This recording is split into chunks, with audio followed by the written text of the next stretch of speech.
अपना तीसरा chapter complete हो गया। कौन सा चल रहा है? चौथा चैप्टर, सारणी डिटर्मिनेंट। अब बताओ ये फॉलो कहाँ लिखा आपने? ऊपर ऊपर लिख दिया होगा शायद, अपने पीछे वाली जो बुक है ना, पीछे वाले सत्र में, उसमें 4.2 था ना, वहां जो 4.2 था वो हट गया। ठीक है, 4.2 की जगह जो 4.3 है वो लग गया, तो इसका मतलब टोटल वहां 4.6 तक था, अब कितना हो गया? 4.5 तक हो गया। ठीक है, एक कम हुआ है, जो कि वही तो अच्छा था, गुण धर्म वाली प्रश्नावली थी। 4.2 गुण धर्म की सहायता से सारणी का मान निकालो। ये चैप्टर का फॉलो है, इसको ऊपर लिख देना भाई, ऊपर ऊपर। ठीक है, अब सारणी की परिभाषा देखिए। प्रत्येक वर्ग आयु का एक अद्वितीय संख्या से संबंधित होता है। प्रत्येक वर्ग आयु एक अद्वितीय संख्या से संबंधित होता है। वह अद्वितीय संख्या उस वर्ग आयु का क्या कहलाता है? सारणिक कहलाता है। पहली बात तो ये है, सारणिक केवल वर्ग आयु का निकलता है। वर्ग आयु तो जानते हैं आप, चैप्टर नंबर किसमें पढ़ा है? एक्सरसाइज पढ़ा है, 3.1 में पढ़ा है। वर्ग आयु क्या होता है? ऐसा आयु जिसमें समान पंक्ति और समान स्तंभ होगा। जैसे वर्ग आयु होता है 1 गुणा 1 कोटि का, 1 गुणा 1 कोटि का एग्जांपल ले रहा हूं मैं, ये ले लिया मैंने। 2 गुणा 2 कोटि का, 2 गुणा 2 कोटि का एग्जांपल ले लो, कोई भी ये लो। 3 गुणा 3 कोटि का, 4 गुणा 4 कोटि का। लेकिन आपके चैप्टर नंबर 4 में 3 गुणा 3 कोटि तक ही सारणिक है, इससे आगे सिलेबस में आपके नहीं है। 1 गुणा 1, 2 गुणा 2, 3 गुणा 3। तो पहली बात तो ये, सारणिक सिर्फ वर्ग आयु का निकलता है।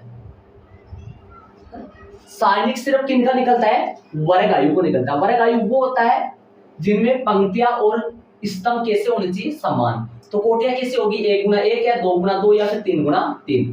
प्रत्येक वर्ग आयु एक अद्वितीय संख्या से संबंधित होता है। वह अद्वितीय संख्या उस वर्ग आयु का सारणी कहलाता है। ये जो लिखवा रहा हूं मैं, ये एक्सरसाइज कौन सी का भाई? 4.1 की बेसिक जानकारी है।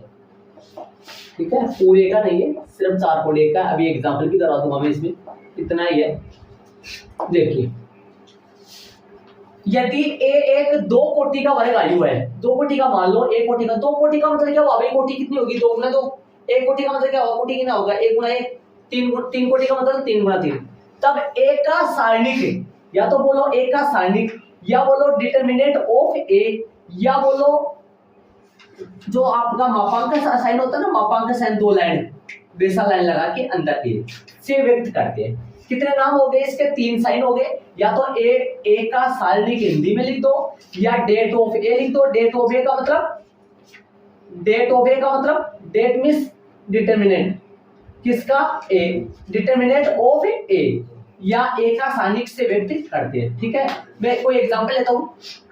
देखो, मैं एग्जांपल के तौर पे ए कोटि का ले रहा हूं। पहले एग्जांपल ले रहा हूं ए कोटि का। जैसे ए बराबर ले रहा हूं मैं 2। ये कितनी कोटि का है बताओ? 1 गुना। इसका सारणिक निकाले,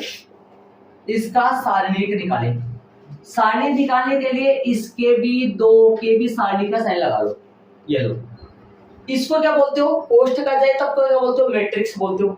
2 लाइनें आ जाए तब क्या बोलते हो? सारणिक बोलते हो। इतना फर्क है, कोई फर्क नहीं। लाइन दिखाई दे तो सारणिक 4 का चैप्टर में जाना है, ब्रैकेट दिखाई दे तो 3 के चैप्टर में आयु में चला जाना है। तो एक का सारणी का मान कितना आया? सिर्फ 2 आ गया।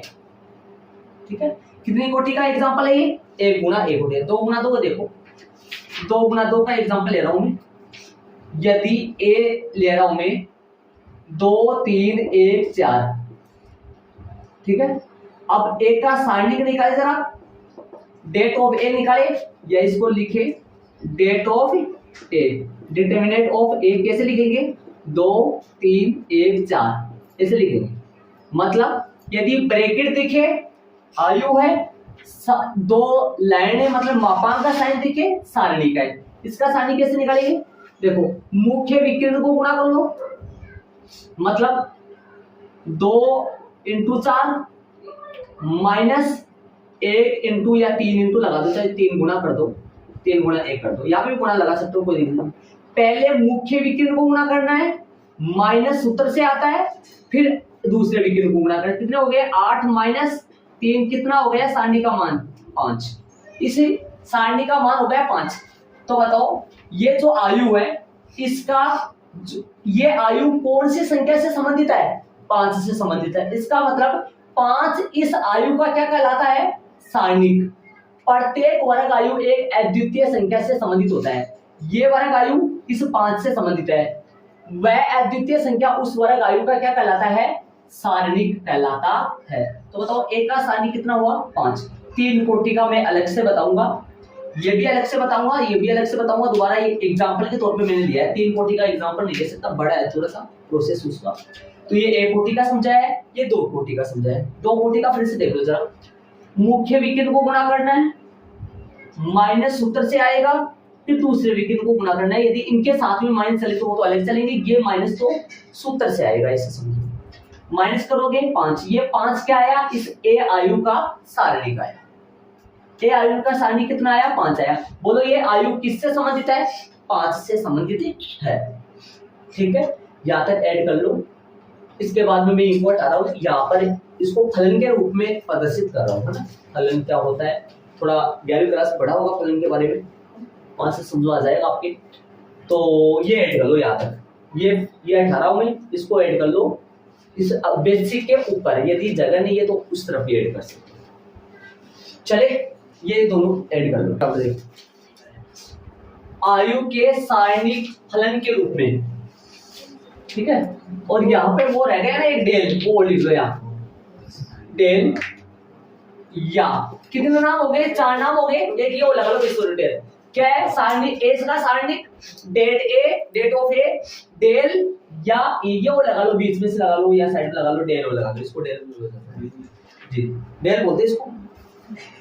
ठीक है, आ गया वो आयु के सारणिक फलन के रूप में। 2 कितने कोटि का है? 1 गुणा 1।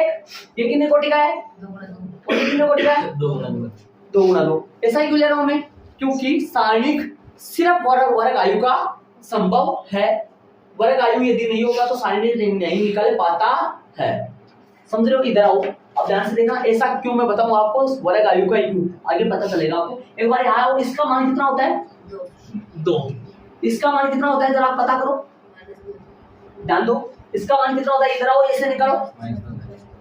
-2 आएगा क्या? -2 आएगा।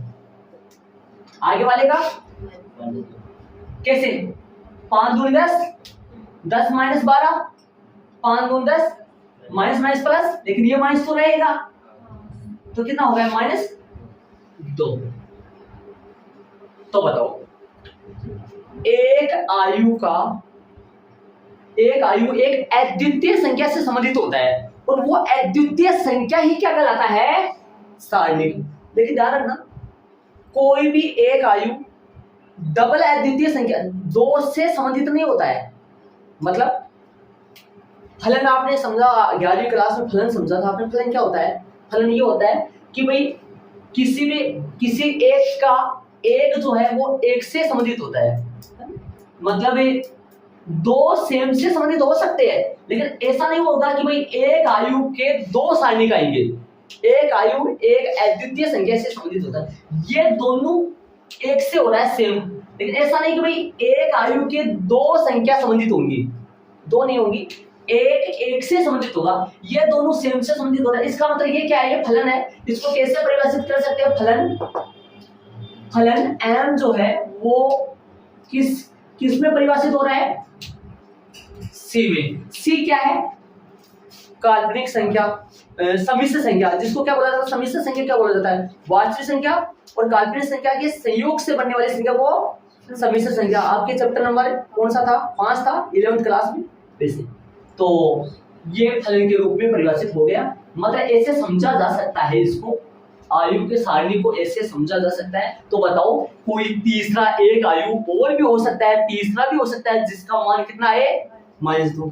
लेकिन ऐसा कभी नहीं होगा कि एक आयु का सारणिक डबल निकलेंगे, 3 निकलेंगे, 4, ऐसा नहीं होगा। एक का एक ही सारणिक निकलेगा।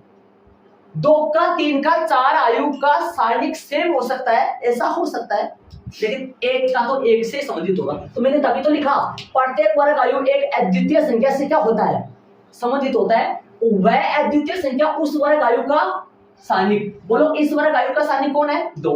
इस वर्ग आयु का सारणिक कौन है? -2। इसका -2। तो बोले ये दोनों किन से संबंधित है? -2 से समझ लीजिए, ठीक है।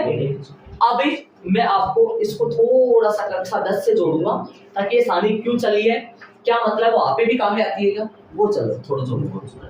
तो यहाँ तक ऐड कर लीजिए, आगे अपन चलेंगे, इसको ऐड कर लीजिए। अभी मैंने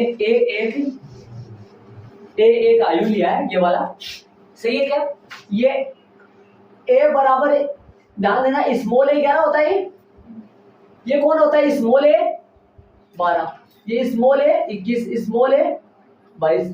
बताओ ए का सारणी क्या आएगा जरा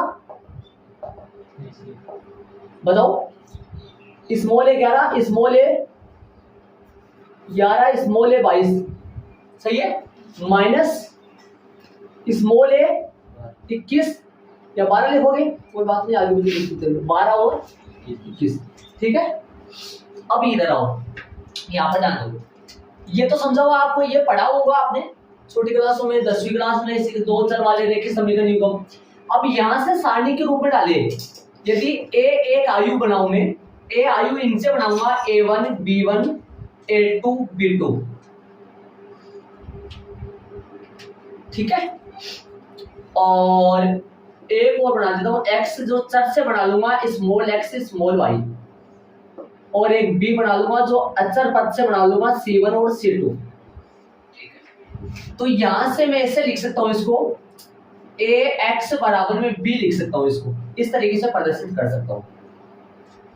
यदि मैं a को x से मल्टीप्लाई करूं, a है A1 B1 A2 B2 और x कौन है स्मॉल x y, और इनको गुणा करूंगा तो वास्तव में C1 और C2 के बराबर ही आएगा, इनको गुणा करो बताओ, बराबर में आएगा C1 और C2 के बराबर, ध्यान दो, गुणा करो इनको, करो गुणा, देखिए A1x हो गया, प्लस में क्या आएगा B1y, नीचे बताओ A2x B2y बराबर में कौन है C1 और C2। तो ऐसे लिख सकते हैं इसको अपन, ऐसे लिख सकते हैं इसको अपन। अब अगले स्टेप में ये आ जाएगा कि आपसे पूछूं तो ये बन जाएगा कि देखो देखिए अगले स्टेप में क्या बन जाएगा, मैं बना नहीं रहा हूं, आपको समझाने के लिए क्या मैंने, A1x प्लस B1y बराबर C1, अगला क्या बनेगा A2x प्लस B2y बराबर C2। तो बताओ इनको ऐसे लिख सकते हैं ना अपन, ax बराबर में क्या लिख सकते हैं इसको b के रूप में, ऐसा लिख सकते हैं इसको, ठीक है। ये तो मैंने लिखा है। अब मेरी बात सुनो ध्यान से, एक बार ऐसे आओ, इन दो चर वाले रेखीय समीकरण का अद्वितीय हल कब होता है। बाकी देखो समांतर भी हल होता है, अनेक हल भी होता है, कोई हल नहीं भी होता है। अनेक हल कब होता है, जब दोनों रेखाएं समपाती हो। अनेक हल और कोई हल नहीं, इनका कोई मतलब नहीं है। उत्तर कब निकलते हैं, आंसर कब आते हैं, जब अद्वितीय हल हो, जब दोनों रेखाएं कैसी हो, प्रतिच्छेद करती हो। प्रतिच्छेद अद्वितीय हल होने की प्रतिबंध क्या है, देखो दो रेखाओं के दो समीकरणों के अद्वितीय हल होने का प्रतिबंध क्या है, आपने सीखा है प्रतिबंध है, बताओ A1 बटा A2 नॉट इक्वल B1 बटा B2 बराबर है, समझ गए होंगे, ठीक है। अब बताओ इनको हल करो, इनको हल कैसे करोगे, आंसर सुनो, A1 B2 है ना, नॉट इक्वल B1 A2। अब यदि इसको इस तरफ ले आओ, इस तरफ, तो क्या बनेगा ये A1 B2 बराबर का निशान, ये बराबर का निशान कितना यूज होता है, तो इस तरफ ले आओ मेरी तरफ, B1 A2 नॉट इक्वल 0, ये नॉट इक्वल उधर चला गया, तो क्या बचा उधर, तो ऐसे बताओ ये जो नंबर है ये किसके बराबर नहीं आ सकता, कभी भी 0 के बराबर नहीं आ सकता। इसका मतलब ये क्या था, इधर आओ ऊपर देखो, इधर आओ ध्यान से, पूरा बेस नहीं होगा, ये A1 स्मॉल a 11 माना जाता है, B2 है ना स्मॉल a 22 माना जाता है, ये स्मॉल a 12 माना जाता है, ये वाला माना जाता है। ये जो बना ना, ये वाला, ये जो प्रोसेस बन गया अपना, ये जो बन गया, इसको नाम दे दूंगा मैं, यहाँ से ये जो बना है ना, ये क्या बना है, ये सारणी बना है, और सारणी का मान कभी भी क्या नहीं आ सकता, नॉट इक्वल 0 के बराबर हो सकता है। सारणिक, ये क्या बन गया, सारणिक माना जाता है। सारणिक का मान, इसको सारणिक बोल सकते हैं अपन, क्या लिख देते हैं, सारणिक। तो अपने सारणिक, ये सारणिक माना जाता है ये वाला, इसलिए अपने अद्वितीय हल ऐसे समीकरणों a1 b1 a2 b2 इनकी जगह क्या चलेंगी, कोई संख्या ही चलेंगी। जैसे मान लो समीकरणों को तो 4.5 तो एक्सरसाइज है ना पीछे वाली नए सिलेबस के अनुसार, तो 4.5 में, और पुराने सिलेबस आपकी बुक में 4.6 में है। उसमें ऐसे समीकरण देख के उनको ऐसे हल करेंगे अपने उसी के माध्यम से ऐसे हल करेंगे। तो इस तरीके से ये जो निकलता है ना अपना, ये वाला ये निकलता है, ये सारणी का मान निकलता है, इसी को बोलिएगा अपना सारणी। ठीक है, अब इनको आप ऐड कहां तक करोगे, एक तो ये ऐड करना है, एग्जांपल ऐड करना है, वो एग्जांपल के अनुसार वो ऐड करना है। ठीक है, और 2000 वाले रेट के समीकरण युग्म है, ये वाला भी, ये नीचे वाला ऐड नहीं करो तो ये वाला बीच वाला ऐड नहीं करो ना, बीच वाला छोड़ सकते हो आप, ऐड नहीं करो ये वाला, इसका कोई मतलब नहीं, मैंने आपको समझाने के लिए दिखाया। ये तो लिख लेना, ये गुना नहीं करो तो मत करना चाहिए, और बाकी ये बता लो, ये नीचे वाला ऐड। ठीक है, 2 लाइन और ऐड कर लो, कोई बात नहीं। आगे मैं मान बता देता हूँ, फिर एग्जांपल चलेगा लास्ट। ठीक है, शुरू में दे रखा है ये स्मॉल a11 है क्या, देखो यहाँ पे पता करो ना, ये कौन है, ये आयु में क्या होता है, स्मॉल a11 तो होता है। तो बताओ a1 कौन है, स्मॉल a11 तो है नहीं है क्या, यहाँ पर ये कौन है, a1 के बाद में ये कौन है, स्मॉल a22 है ना, तो ये बताओ कौन है, स्मॉल a22 ही तो है, b2 यहाँ कौन है, स्मॉल a, तो इसके आगे कौन लग रहा है, a11 a22, तो a11 a22 तो ये दोनों, नहीं समझे आप मैं क्या कर रहा हूँ, मैं तो ये बता रहा हूँ, या आयु में ये किसका स्थान होता है, स्मॉल a11 का, ये किसका स्थान होता है, स्मॉल a, तो ये स्मॉल a11 स्मॉल a22 ही तो है, तो जो कि वहीं तो वही तो लग रहा है। तो यहाँ पे कौन है, ये b1 कौन है, यहाँ b1 देखो यहाँ कौन है, स्मॉल a12, तो स्मॉल a12 तो आता है यहाँ, स्मॉल a12, और स्मॉल a21 कौन है यहाँ, स्मॉल a21 कौन है, तो ये बताओ सारणी की तो हुआ ऐसा।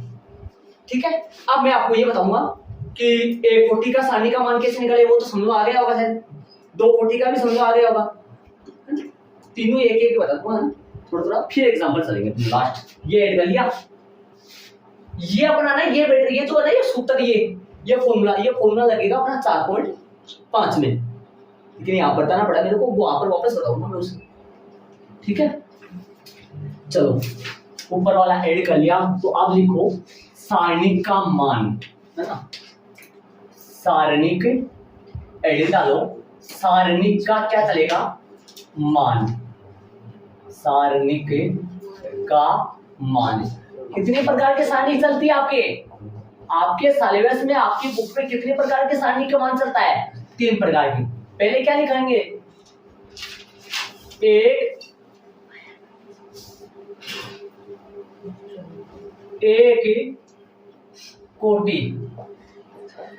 कोटि के सारणी का मान, एक कोटि के सारणी का मान, एक कोटि के सारणी का मान, या प्रथम क्रम के सारणी का मान, बुक में लिखा हुआ है, देख लो, प्रथम क्रम सारणी को बताओ। एग्जांपल ले ले ना, उदाहरण के तौर पर, यदि ए ले लेता हूं मैं, -3 एक आयु है, इसका डिटर्मिनेंट एज क्या आएगा, डिटर्मिनेंट ऑफ ए -3 ही आएगा। ठीक है, दूसरा मैं ले रहा हूं 2 कोटि के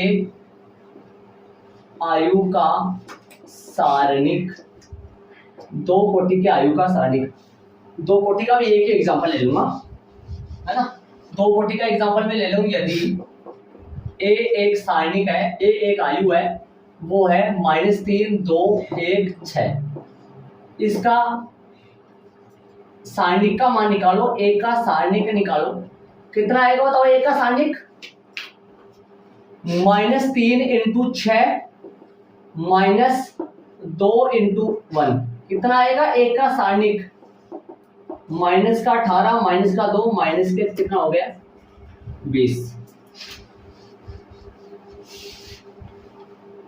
ये लो। तीसरा, 3 कोटि के आयु का सारणिक, 3 कोटि के आयु का सारणिक यदि ए ले रहा हूं मैं, -3 2 1 3 2 1 4 लगा दो, यहाँ 2 5 लगा लो, यहाँ लगा लो 6 3 और 5 लगा लो, 6 लगाओ 6 लगाओ 7 लगा लो। बताओ ये 3 गुणा 3 कोटि का आयु है, इसका सारणिक निकालेंगे। इसका सारणिक पर निकालते हैं 6 तरीके से, 6 प्रकार से निकाल सकते हैं। इसका एक ही तरह से निकाला जाता है, इसका एक ही तरह से, इसका 6 तरीके से निकाला जाता है। तो जो आपकी बुक में निकाला हुआ है देख सकते हो, एक ही मतलब 3-6 बताएंगे जो आपको अच्छा लगे, कोई सा भी निकाल सकते हैं अपन, लेकिन एग्जाम में टाइप बोलेगा तो उसी के अनुसार निकालेंगे, वरना फिर कोई सा निकाल सकते हैं। चले, ये कौन है भाई, पता आपको R1, तो R1 के अनुदिश भी निकाल सकते हैं, R2 के अनुदिश भी निकाल सकते हैं, R3 के अनुदिश भी निकाल सकते हैं। चलो R1 के अनुदिश निकालिए, है ना।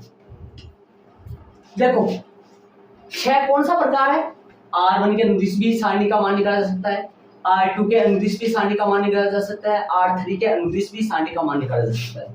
C1 पहले स्तंभ के अनुदिश भी सारणी का मान निकाला जा सकता है, C2 के अनुदिश भी सारणी का मान निकाला जा सकता है, और C3 के अनुदिश भी सारणी का मान निकाला जा सकता है। मैं 2 का बता दूं, 1 2 का, सारे का तो मुश्किल होगा बताना, लेकिन 2-3 का बता देता हूँ जिससे आपको समझ आ जाए। चले भी बताओ, R1 के अनुदिश निकाले, R1 के अनुदिश प्रसरण करने पर या प्रसार करने पर, किन के अनुदिश, R1 के अनुदिश कर रहा हूं, R1 के अनुदिश प्रसरण करने पर या प्रसरण, बताओ R1 के अनुदिश प्रसरण करने, बोर्ड पे ध्यान देना, एक पलट भी तो कालेगा तो फिर आपका गड़बड़ हो जाएगा। यहाँ पे देखिए, इधर आओ, -3, सुनना ध्यान से, 2 कोटि का सारणिक, ध्यान से सुनना, -3 है ना, -2, अभी -2 कहां से आया मैं बताऊंगा आपको, 2 कोटि का सारणिक +1, ये +1 कहां से आया मैं बताऊंगा आपको, 2 कोटि का सारणिक। अब ध्यान बोर्ड पे देखो ये चिन्ह कैसे लिखे जाते हैं, ऐसा बताओ, इसका नामांकन के तौर पे क्या बोला जाता है इसको, स्मॉल a 11, समझ रहे हो, स्मॉल a 11। तो सारणी का जो चिन्ह है ना, चिन्ह है वो कैसे यूज करते हैं वो सुनो, चिन्ह का यहाँ बना दूंगा मैं, और ये नोट में आप ऐड कर लेना, एग्जाम में नहीं लिखना है। चिन्ह देखो, स्मॉल a 11, तो -1 की पावर 1 + 1, स्मॉल a 11 में 1 + 1 है, तो -1 की पावर 2, बोलो सम है तो विषम है, बोलो माइनस आएगा प्लस आएगा, प्लस आएगा ना, जब सम आए ना तो प्लस, विषम आए ना तो माइनस। स्मॉल a 11 सम, स्टार्टिंग का प्लस चिन्ह, स्मॉल a 12 विषम, 12 कैसे लिखूंगा, -1 की पावर 1 + 2, -1 की पावर 3, जो कि -12 आएगा, -1 आएगा, इसका मतलब ये स्मॉल a 12 माइनस चिन्ह देता है। ये कौन है, स्मॉल a 13, क्या आएगा, प्लस, समझते होंगे, 13 1 13 4 हो गई। ये कौन है, 21, क्या आएगा, -22 प्लस सम बन गया, सम प्लस विषम माइनस। बाकी अपन सारणी का निकालेंगे ना, सारणी को सेकंड निकालेंगे तब पता लग जाएगा बाकी का आपको, वहां पे भी काम में आएगा। कितना है, 22 प्लस होगा तो आगे पर फिर माइनस होगा पक्का। ये कौन है, 21 है, 31 है, small a 31 plus plus minus plus. आ जाओ, ये कौन है, 11 में क्या आएगा, प्लस आएगा, लेकिन ये माइनस कहां से आ गया, वो तो दिन के साथ था। ये 2 किसका है, लेकिन यहां माइनस आया है, इसलिए चिन्ह से यहाँ पर माइनस आया। ये एक किसका है यहाँ प्लस का, लेकिन ये प्लस यहाँ प्लस भी आता है वैसे भी, ठीक है। अब लिखना क्या है, अंदर क्या लिखना वो सुनो, देखो ध्यान से सुनो। -3 के बाद -3 वाली पंक्ति छोड़ दो, -3 वाला स्तंभ छोड़ दो, ये जो है ना ये वाला यहाँ फिट कर दो। सुना ध्यान से सुनो, ठीक है। आगे सुनो वापस, -3 की पंक्ति छोड़ दो, -3 का स्तंभ छोड़ दो, ये बीच वाला जो बच गया है 2 कोटि का ये बच गया, ये फिट कर दो यार, ठीक है। -2 का था, -2 माइनस मत बोलो, माइनस तो सूत्र से आया हुआ है, बल्कि 2 देखो, 2 की स्तंभ छोड़ दो, 2 की पंक्ति छोड़ दो, बाकी कौन बच गया, ध्यान से सुनो, 3 6 5 7, ध्यान से सुनो। आगे देखो, 1 का पंक्ति छोड़ दो और 1 का स्तंभ छोड़ दो, 3 4 6 3, कैलकुलेशन कर लो, ये 2 कोटि का ही आप जानते हैं, बताया हुआ ऊपर। -3 इसको कैसे लिखोगे, इनटू 28 -15 -2 21 -30 +1 9 -3 इंटू 28 -15 कितना बच गया, 13 माइनस का 2 इंटू माइनस का 9 +1 इंटू माइनस का कितना बच गया, 14 में से 9 गए, 15 बच गया, 15 हल कर लो, माइनस का 15 हल करेंगे तो कैसे आएगा, माइनस का 39 13 की 39 प्लस का 18 माइनस के 15 हल करो, कितना बचेगा, 9 8 1 और 3 2 माइनस का 21 माइनस का 15 जो कि माइनस का कितना आ गया, माइनस का आ गया 36 नहीं सॉरी 37, ये सारणी का मान आ गया, एक का सारणी आ गया। सॉरी इसको ऐसे लिखो, एक लाइन नहीं लिखा मैंने, ओहो ये ऐसे लगाओ इसको, इसका लाइन ही सीधा खींच दो, इसे ऐसे करो, ये एक लाइन छोड़ दी मैंने लिखना, इसका सारणी के लगा दो इसका ऐसे, ताकि एक लाइन का दिक्कत ना हो। एक का सारणी के 37 आएगा क्या, 36 आएगा, हाँ 36 माइनस का। अब दूसरे तरीके से निकालेंगे तब भी -36 ही आना चाहिए। ये किससे निकाला मैंने, R1 से, R2 से निकालेंगे, R3 से भी निकाल सकते हैं, C1 से भी निकाल सकते हैं, C2 से भी निकाल सकते हैं, C3 से भी निकाल सकते हैं। कितने तरीके हो गए, 6। आंसर आएगा सेम, आंसर समान आएगा। ये 1 कोटि 2 कोटि हटा दूं मैं, ये तो समझो आ गया वो ऊपर वाला, इसको हटा देता हूं, ठीक है। इनको ऐड कर लो। अब अपन इसी का निकालेंगे, R2 से निकालेंगे अपन इसी को। ये प्लस का माइनस का 3 माइनस का 3 है, कितना है ये, माइनस का 3, कौन है ये, 21 है, कौन है 21 है, ये कौन है प्लस का 4, 2 कोटि का सारणी के ले लो, माइनस का 5 2 कोटि का सारणी के ले लो, बता दो, लगाओ यहाँ पर, लगाओ फिट करो। 3 की पंक्ति छोड़ना है, 3 का स्तंभ छोड़ना है, कौन बचा, 2 1 3 7 और बोलो, 4 की पंक्ति छोड़नी है, 4 का स्तंभ छोड़ना है, सुन 4 की पंक्ति छोड़ दो, 4 का स्तंभ छोड़ो, -3 1 6 7 -5 5 का स्तंभ छोड़ दो, 5 की पंक्ति छोड़ दो, -3 2 -3 2 6 3 है क्या, -3 2 6 -3 2 6 3 सही है, हो गया। कैलकुलेशन करो, -3 14 -3 +4 माइनस का 21 और ये माइनस सूत्र से माइनस का 6 माइनस का 5 माइनस का 9 माइनस का 18, देख लो माइनस सूत्र से भी आता, ध्यान दे, माइनस का 3 और गुणा में कितना बचेगा, माइनस का प्लस का 11, 4 गुणा माइनस का 27 माइनस का 5 गुणा माइनस का कितना हो गया भाई, ये भी 27 हो गया। हल करो, माइनस का 33 और माइनस का कितना बचा, माइनस का कितना हो गया, या गलत हो गया क्या, या कितना आएगा माइनस का 12, तो ये कितना हो गया? 21 हो गया। सही बात है। तो ये माइनस कितने हो सकते हैं? 81 4 हो गए क्या? 81 हो गए ना? 108 सही बात। प्लस का बताओ कितना आएगा? 105। बताओ कितना बचेगा? 36 आ जाएगा। माइनस के देख लिया, माइनस के 36 सही है। C1 से C1 से भी कर लो, C2 से भी कर सकते हो, C3 से भी कर सकते हो, R3 से भी कर सकते हो। कितने तरीके हैं इनके? 6। जिसे आपको अच्छा लगे। बस 3 कोटि का और 4 कोटि आपके सिलेबस में नहीं है। अब 4.1 के थोड़ा सा टेस्ट स्टार्ट में भूल गए, वरना 4.1 के सारे सवाल कल कर लेंगे। कल बेसिक अपना कंप्लीट हो चुका है। ठीक है, और चाहो तो और निकाल लो, 4 तरीके और पड़े हैं, आंसर सेम आएगा। लेकिन चीजों का ध्यान रखिए, बॉक्स बना लेना नोट में, एग्जाम में मत करना, नोट में बना लेना इस बॉक्स को, फिर कॉपी में काम में आएगा आपके। आगे अपन